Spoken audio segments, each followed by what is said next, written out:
The new executive series would not be possible without the tremendous support of our sponsors. Thank you to all of our sponsors who have continuously supported the LVEDC mission during this time. Thank you to our presenting sponsor, Lehigh Valley Health Network. Our premier sponsor, Capital Blue Cross.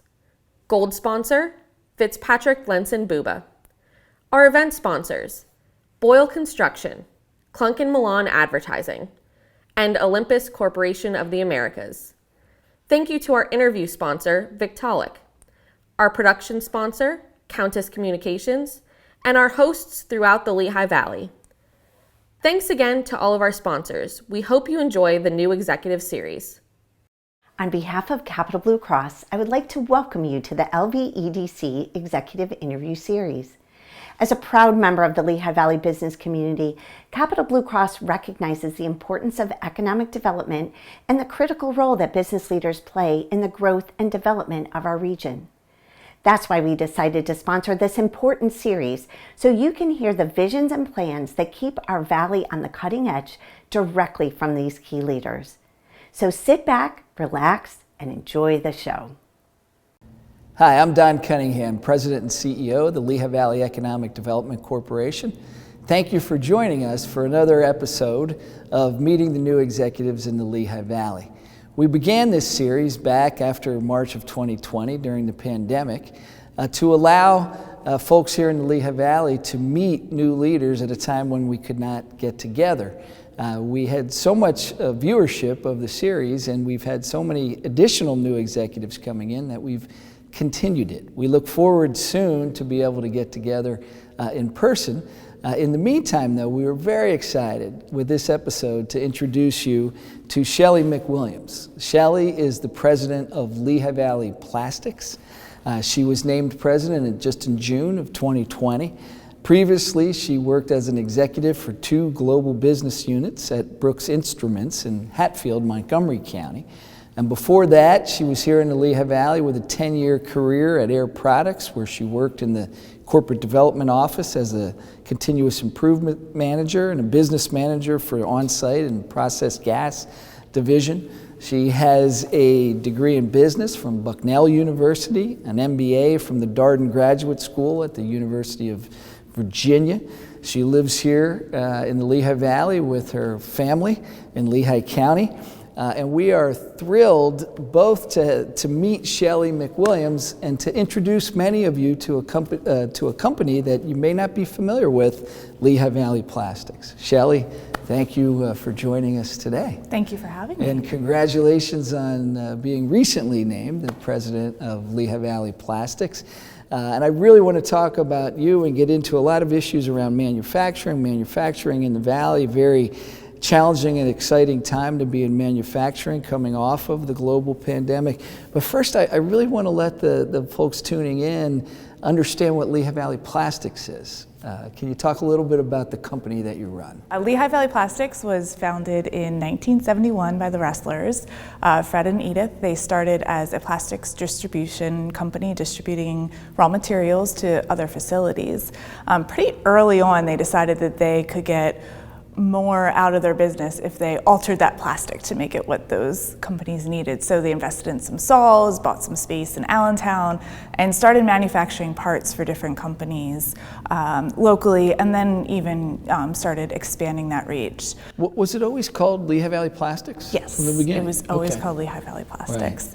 Right. There have been some fantastic logo changes that we've had through the years with Edith was an artist, so there's some creative different variations on it through the years that are just phenomenal. But so the original facility was outside of Allentown. It was it was in Allentown, and there was they grew there. Of course, space in Allentown at that point in time, we didn't have the industrial zones that we had today, so it was in 4 different buildings by the time they decided to sell the business. Then in 2007, we moved into the facility we are in now. So that's when they consolidated. And today the company exists in Bethlehem Township, right? Correct, yep. In the industrial complex off Commerce. And that's in about a 50,000 square foot? 59,000 square feet? Yeah. And how many employees today? Currently we have 102 employees. really like to see that grow some more. Yes. As we would like to see it grow some more too.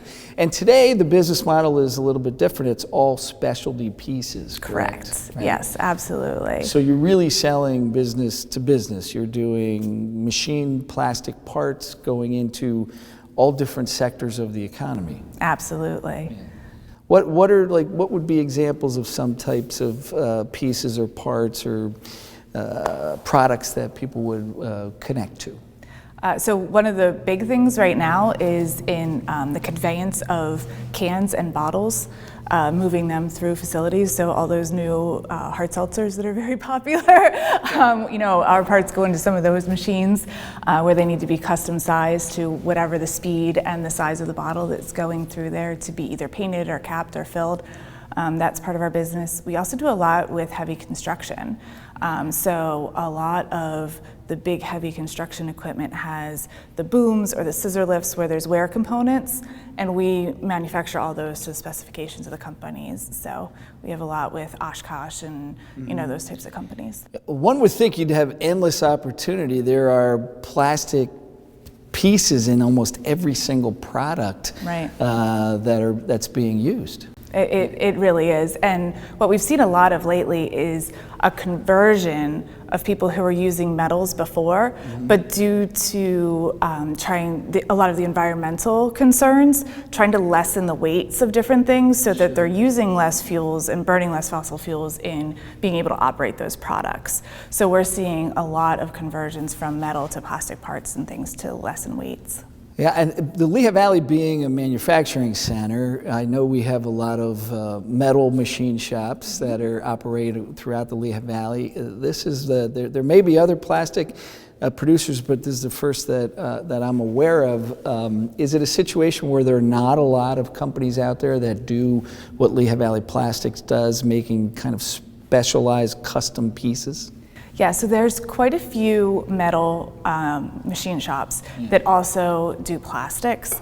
Where we come in and specialize is in some of those really tight tolerance, intricate pieces where you have to really understand how the plastic's going to behave in the machine in order to make it work right. And so that's why our customers tend to value us. And even in the country, there's only a few companies like us that really understand that and get that well. And what's tremendous and fascinating is that you're doing this here in the United States. Yes. You tend to think of plastic pieces or products being manufactured overseas and being shipped in, but you're able to do this with the specialization required here in the United States. A lot of the parts, the plastic components that are made in China tend to be molded parts, where you're talking about high volumes that are going into, that Fisher-Price toy or whatever, and they're making hundreds of thousands of them. This is more lower volume, where a company might need like 5,000, 10,000 pieces a year, where manufacturing it, molding it, or whatever else in China and shipping it here, just the economies just don't work for that. So we've really kind of found our niche there, and really our goal, my thing is U.S. manufacturing is so important to the core of our economy. And so to be able to be here and work in something where it's so ingrained and so important is just, it checks all my boxes for what I want to do. And for us at LVEDC, I think people love the idea of products being made here. Absolutely. And in this case, in your case, it's really because a lot of the specialization. I would imagine that, so this starts with you must have people on the design and material science side determining how best to kind of make a piece for the particular need. Yeah, so our customers design the parts and spec them to us. Where we come in and where our expertise comes in is making sure that they can actually be machined. Some great engineers don't quite understand that you can't quite get that drill in that spot and have it be the tolerances that they need. So our engineers really work with our customers on making sure that what they're designing into their process or their equipment actually can be machined. And if not, then we work with them on, okay, how can we change it a little bit that's not going to affect their performance, but is going to be able to get them the product that they actually want. Yeah. What's the process of connecting to customers? Is it word of mouth? Are customers from all across the country or across the world? How do people connect to Lehigh Valley Plastics? So we have customers globally. A lot of times, Did you say globally? Globally, yes. Yeah, We ship parts to I think 5 of the 7 continents I counted the one time. So it's a broad business. A lot of our customers come in through word of mouth. A lot of them, we do have an outside sales team that goes out to customers and tries to identify where there might be opportunities for us to help them, especially for customers that are in industries that are converting metal parts to plastic parts. That's where our outside sales team really adds a lot of value to the customers there. Yeah. So let's shift a little bit to your pathway to end up in this really interesting manufacturing role here in the Lehigh Valley. I understand your family was involved in manufacturing in Montgomery County as you were growing up. Yep. Yeah. So my family business, they was a building supply where we had a manufacturing plant where we build roof trusses, floor trusses, pre-framed doors, all that sort of thing. So I grew up working in that plant. And I just loved it. I loved that we were building something that was going into people's homes or going into the movie theater that was up the road or whatever. And it was just what I kind of always wanted to do and where I always felt like I was at home. So I went, after undergraduate, I went and I worked in consulting for a while, and quickly realized that that's I wanted to be selling something, and be making something, and not just selling hours or whatever. So that was the rest of my kind of journey was getting back into manufacturing from there. So. And you spent some time at Air Products. I did, right? yes. Yeah. And that was a good learning experience? Air Products was phenomenal because even though like you think about you're just selling gas and air, and so it's like hard to kind of grasp what that really is. There's so much that goes into that, to the design of the plants, to making sure that the customers are getting the purities or whatever else they need out of it, the reinvestment, all those types of things that go into making that product that's coming out on the other side is an awesome experience to understand what all has to come together to make that product, and something that I've really brought forward from there. And that's so fabulous to hear too, for us here in the Lehigh Valley, because here's Air Products, Fortune 250 company with their global headquarters here, chose to stay, expanding their operation, and constantly people who are trained and developed there go off into other companies or other pursuits of their own. What was your pathway into becoming the president of Lehigh Valley Plastics? Did they reach out to you? They did. The person whom I replaced, Gretchen, she was coming up on retirement, and so they were looking for a replacement for her.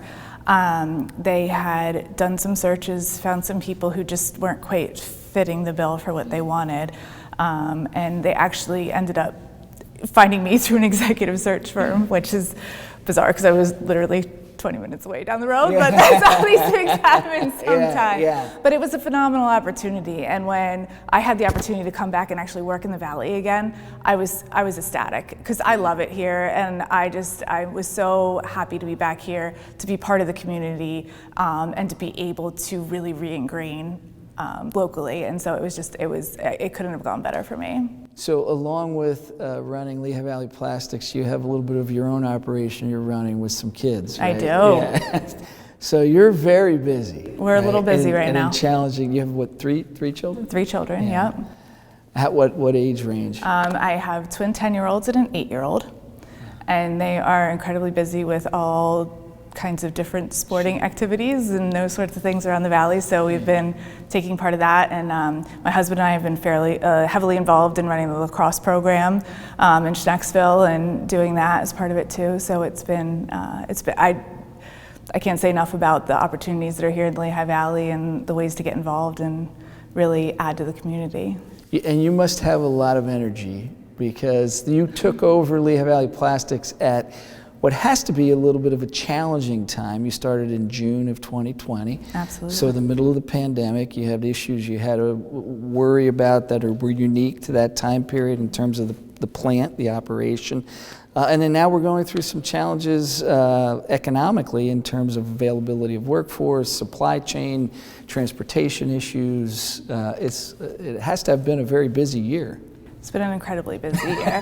And when you really think about it and reflect, our business in particular, I know everybody kind of had a different experience throughout the pandemic.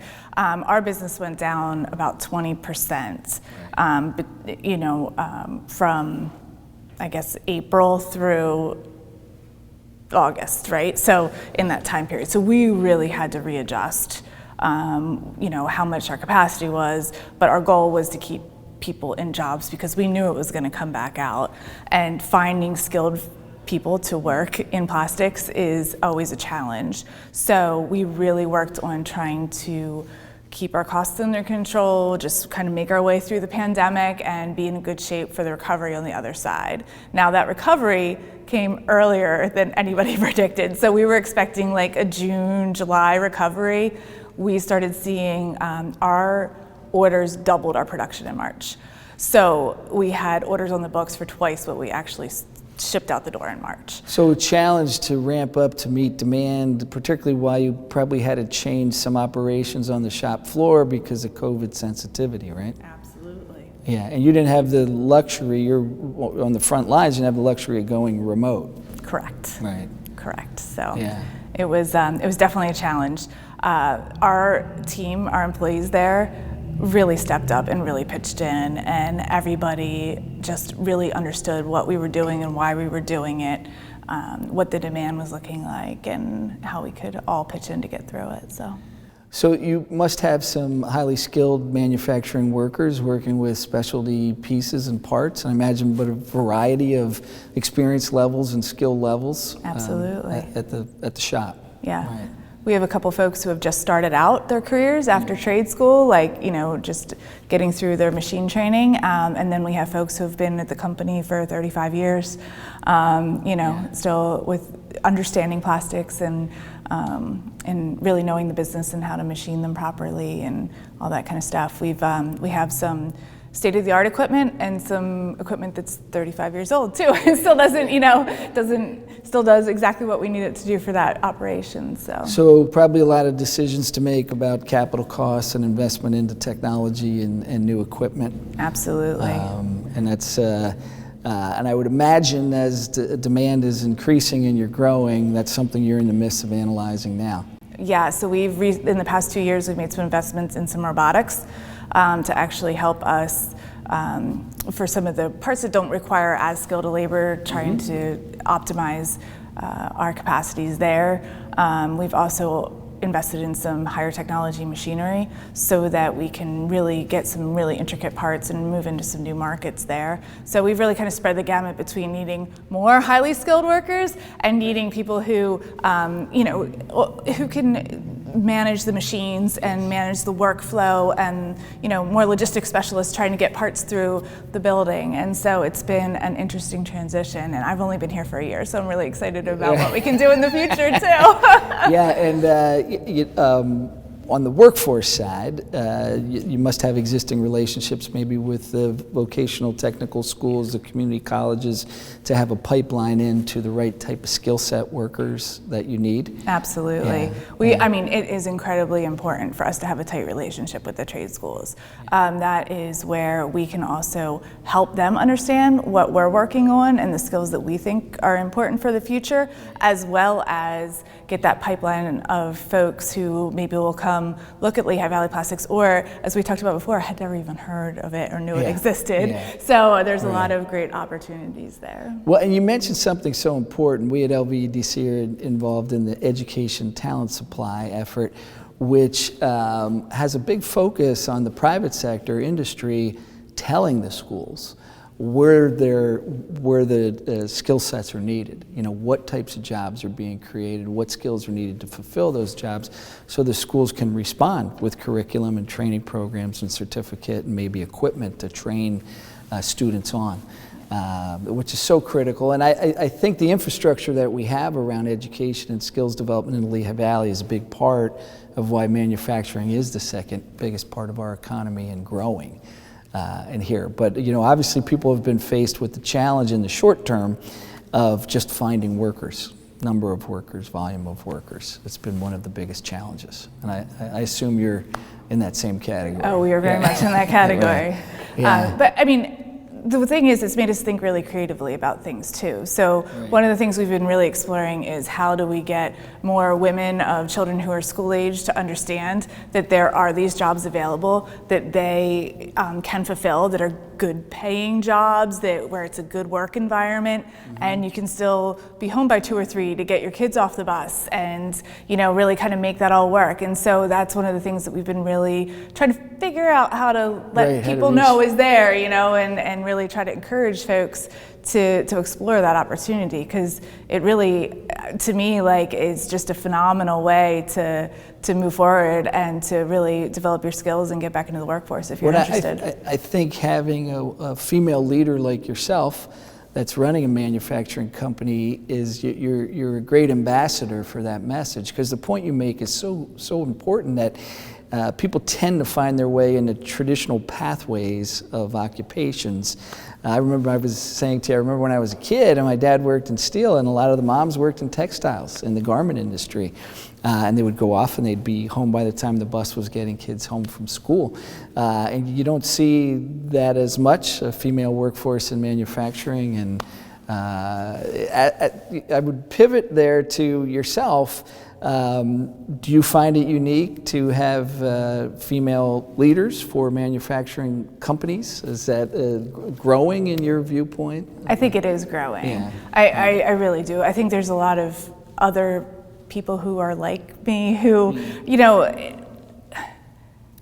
there's something really cool about making something, and me being able to look as I'm driving down the road at all the road construction or that building that's going up and being like, parts that my company made are in that machine, you know, and I can't imagine I'm the only person that thinks that way or feels that way. But I do see a lot more women going into the operation tracks in business schools or in their undergrad business curriculum. So I do think there's more of a pivot towards that. I think originally a lot of women got scared off, honestly, by that environment of 24/7, you have to be a plant operator in order to get into manufacturing, and that's not the life that I want for myself or my family. But that's not the only path, you know, and there's a lot of paths to get there, and I think there's a lot of ways to be involved in manufacturing that don't have to, you know, that you can do something different. So was it a goal of yours or a distant thought about someday maybe running your own manufacturing company, or did the opportunity just kind of evolve through your absolutely career? I mean, that was always part of my dream. It was always part of your dream. I just, you know,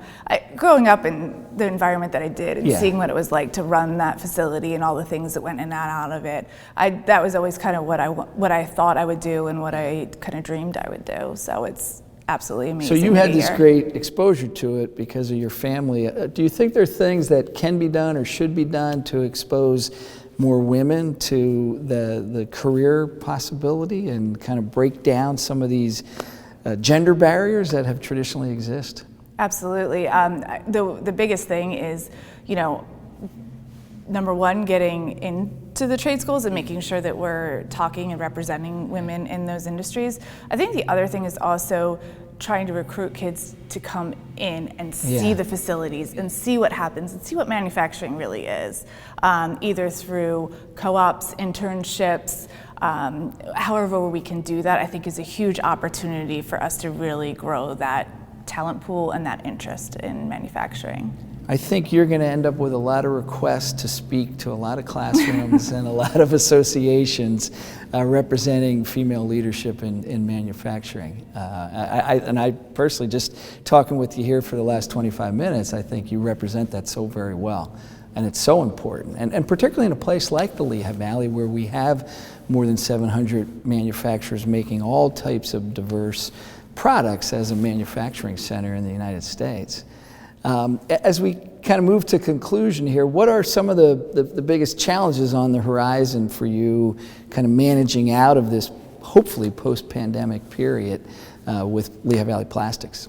I think one of the biggest hurdles is obviously manpower, like making sure that we have the right folks, the right skill sets for those people to really help us keep going post-pandemic. I think another big challenge is going to be the sales world is going to be totally different going forward, and just seeing how people adjust to that. How about with the supply chain, the products, the transportation? Okay, yeah. You're experiencing some challenges there. I mean, supply chain is just, it's in this really interesting spot where, you know, you hear the stories about all the Toyotas sitting on the lot just waiting for that one chip. I know our customers are experiencing it where they'll have a huge food and beverage machine sitting on the floor waiting for one part till they can move it off. Even our suppliers, they're waiting for one ingredient in making the plastic that just didn't show up that day, that just throws off their entire production schedule, not to mention the logistics challenges and import and everything else. So I think there's going to be a lot of learnings out of this. I think we're going to, personally, I think we're going to see a lot more domestic manufacturing. I know for me, the places where I have suppliers that are maybe sourcing something off seas, I'm encouraging them, like, how can we make this onshore so that I don't have to worry about this next time? And we want to talk to you about that, because we can help them locate it here. Perfect. Sounds great. Yeah. Well, it's been wonderful getting to meet you, to learn more about Lehigh Valley Plastics. It's going to be exciting to watch your career and your development. You're certainly seem like the right person there to kind of get everything figured out and growing. And we're glad to help you. And I hope everybody enjoyed spending a half hour with Shelly McWilliams, President of Lehigh Valley Plastics. Shelly, we look forward to seeing more of you, and thank you for taking the time out to talk with us today. Thank you for the opportunity. Thanks. Hi, I'm Dr. Brian Nestor, President and Chief Executive Officer at Lehigh Valley Health Network. At LVHN, we offer nationally recognized care close to home. Today and every day, our focus is on the health of our community. We know that a healthy community paves the way for a healthy economy. We're proud to partner with Lehigh Valley Economic Development Corporation as we work together to make the Lehigh Valley strong, vibrant, and safe. At Capital Blue Cross, there are more yeses and fewer nos. Protecting your health and making it easier so you can spend time on what makes you smile. Helping our communities, your families, your businesses, big and small. We have you covered, going the extra mile. It's what we do. Capital Blue Cross, going the extra mile for you. The new executive series would not be possible without the tremendous support of our sponsors. Thank you to all of our sponsors who have continuously supported the LVEDC mission during this time. Thank you to our presenting sponsor, Lehigh Valley Health Network. Our premier sponsor, Capital Blue Cross. Gold sponsor, Fitzpatrick Lenson Buba. Our event sponsors, Boyle Construction, Clunk & Milan Advertising, and Olympus Corporation of the Americas. Thank you to our interview sponsor, Victaulic, our production sponsor, Countess Communications, and our hosts throughout the Lehigh Valley. Thanks again to all of our sponsors. We hope you enjoy the new executive series.